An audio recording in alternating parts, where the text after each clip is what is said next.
তাই না?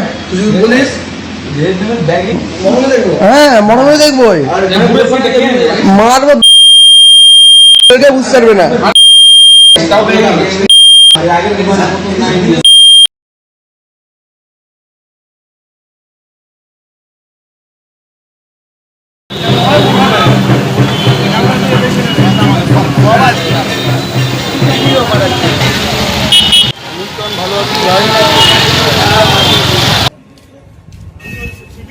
বলে একটি ছেলে, সে একটা সোশ্যাল মিডিয়ায় মানে একটা সাম্প্রদায়িক ঝামেলা লাগানোর চেষ্টা করেছিল। আমরা ইংরেজবাজার থানায় তার লিখিত অভিযোগ দায়ের করেছি। পুলিশের মতন ব্যবস্থা নেবে যাতে সাম্প্রদায়িক কোনো ঝুট ঝামেলা যাতে না হয়, শান্তি শৃঙ্খলা বজায় রাখার জন্য আমরা ইংরেজবাজার থানায় একটা ডিউটি করলাম। পুলিশের মতন পদক্ষেপ আইনত ব্যবস্থা নেবে, অবভিয়াসলি ছড়াতে পারে। আমরা সোশ্যাল মিডিয়ায় দেখি একজন প্রতীক দাস নামের ছেলে মানে বিভিন্ন ধর্ম নিয়ে গালিগালাজ করছে, দিয়ে জাতমাত তুলে সব কিছু নিয়ে গালিগালাজ করছে। দিয়ে আমরা ওটা দেখে সবাই মিলে করে তারপর কি বলবো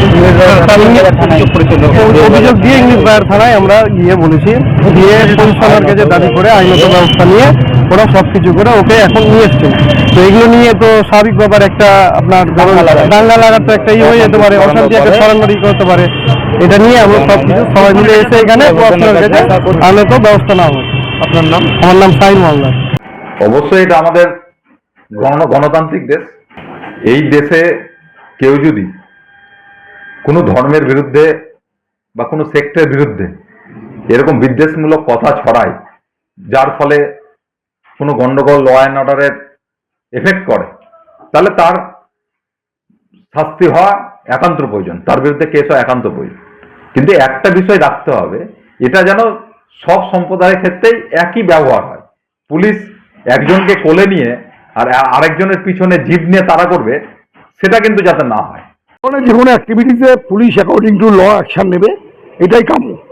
পুলিশকে দায়িত্বের মধ্যে পড়ে কোনো সাম্প্রদায়িক সম্প্রীতিকে বিনষ্টকারী কোনো কিছু যেন বাংলায় না হয়, সেটার ব্যাপারে পুলিশ অলরেডি অ্যাওয়ার্ড আছে।